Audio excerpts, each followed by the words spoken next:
Hello friends, welcome to Bhagavathi lifestyle. இன்றைக்கி என்ன விலாகுன்னு பார்த்தீங்கன்னா ஒரு அல்ட்டியான விலாக் தான். என்னன்னு பார்த்தீங்கன்னா சிக்கன் பாஸ்தா.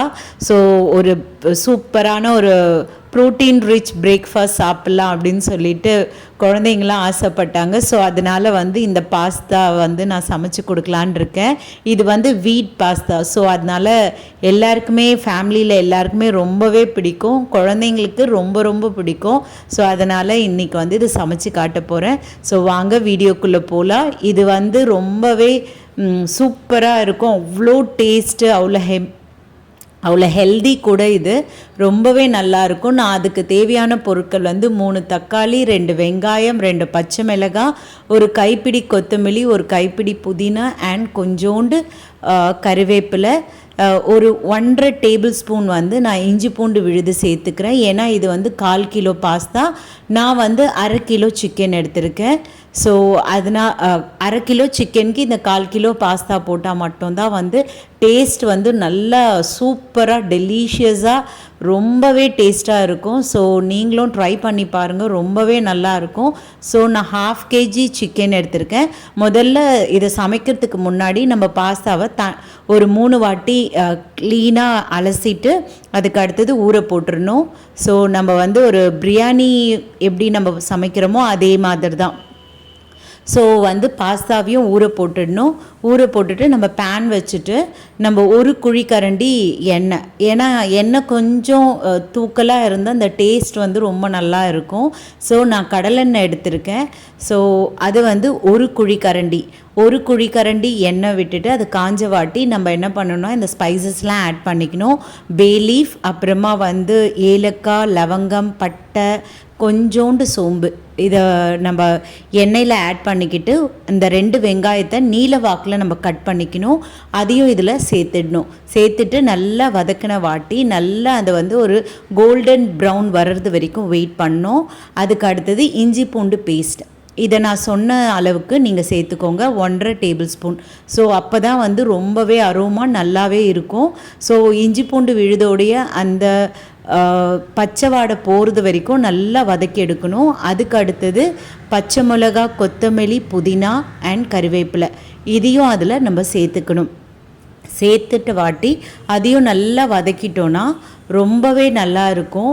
அண்ட் அதுக்கு அடுத்தது நீங்கள் என்ன பண்ணணுன்னா தேவையான மஞ்சத்தூள் அண்ட் குழம்பு மிளகாத்தூள், நம்ம வீட்டிலேயே அரைப்போம் இல்லைங்களா குழம்பு மிளகாத்தூள், அதையும் நம்ம சேர்த்துக்கணும். சேர்த்துட்டு இந்த எண்ணெயில் நம்ம சேர்த்து வாட்டி நல்லா வதக்கி விடும் பொழுது சூப்பரான ஒரு மாதிரி எண்ணெய் பிரிஞ்சு வரும்.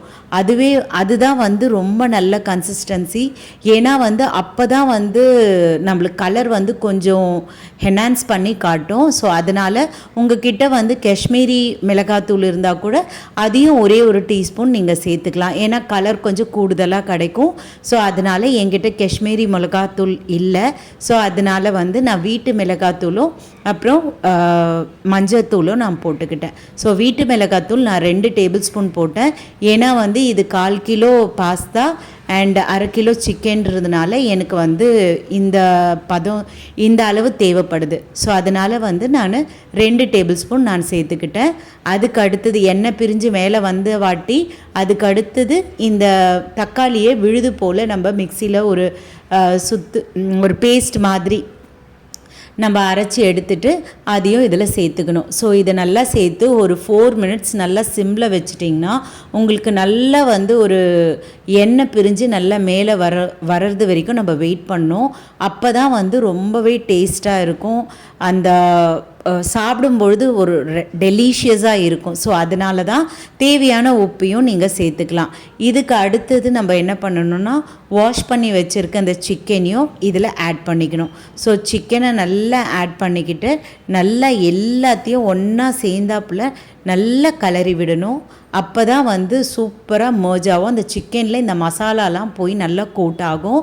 அண்டு அப்போ தான் நல்லா சோக் ஆகிற வரைக்கும் நம்ம வதக்கிட்டே இருக்கணும். நல்லா வதக்குனா தான் இந்த அரோமாலாம் போயிட்டு அதில் நல்லா இறங்கும். அதுக்கு அடுத்தது தான் நானும் 1/4 கிலோ பாஸ்தா எடுத்திருக்கேன் இல்லைங்களா, அதுக்கு நான் ஒரே ஒரு சொம்பு தண்ணி, இந்த அளவு பார்த்துக்கோங்க. அதனால தான் அந்த சொம்பையும் நான் உங்ககிட்ட காட்டினேன். ஸோ எனக்கு இந்த சொம்பு தான் கரெக்டான அளவு. ஸோ அதனால் ஒரு சொம்பு தண்ணி விட்டுட்டேன். இது நல்லா கொதிக்கணும். நல்லா கிளறி விட்டுட்டு நம்ம தேவையான உப்பெல்லாம் போட்டுட்டு நல்லா கொதிக்கணும். அந்த ஸ்டேஜில் மட்டும்தான் நம்ம இந்த ஊற வச்சுருக்கோம்ல அந்த பாஸ்தாவை நல்லா கழுவி அலசி எடுத்துக்கிட்டு இதில் நம்ம சேர்த்துட்டு இதையும் நல்லா கிளறி விடணும். பாருங்கள், அது அந்த பாஸ்தா போயிட்டு இந்த தண்ணியில் முங்கிட்டு நல்லா மேலே தண்ணி தெரியணும். அப்போ தான் நம்ம லிட் போட்டு லாக் பண்ணிவிட்டு நம்ம சிக்கனுக்கு எவ்வளோ விசில் விடுவோம், 3 விசில். ஸோ 3 விசில் விட்டுட்டு அதுக்கு அடுத்தது ஓப்பன் பண்ணி பார்த்தீங்கன்னா உங்களுக்கு இந்த மாதிரி செமி கிரேவி கன்சிஸ்டன்சியில் வரும். ஸோ இதுதான் பதம். அதுக்கு அடுத்தது கொத்தமல்லி தூவி நல்லா ஒரு மாதிரி கிரேவியாக இருக்கணும். அப்போ தான் நம்ம சாப்பிடும் பொழுது அந்த கிரேவியோடு இந்த பாஸ்தா சாப்பிடும்போது ரொம்ப நல்லாயிருக்கும். பாருங்கள், பிளேட்டிங் பண்ணி வச்சுருக்கேன், சூப்பராக இருக்குது. ஸோ என்னோடய சேனல் உங்களுக்கு பிடிச்சிருந்தால் சப்ஸ்கிரைப் பண்ணுங்கள், லைக் பண்ணுங்கள், ஷேர் பண்ணுங்கள் அண்ட் கமெண்ட் பண்ணுங்கள். உங்களோட ஒவ்வொரு லைக்கும் ஒவ்வொரு சப்ஸ்கிரைபும் எனக்கு ரொம்ப முக்கியம். ஸோ தேங்க்யூ ஸோ மச்ங்க, இவ்வளோ நேரம் என்னோடய வீடியோவை பொறுமையாக பார்த்ததுக்கு.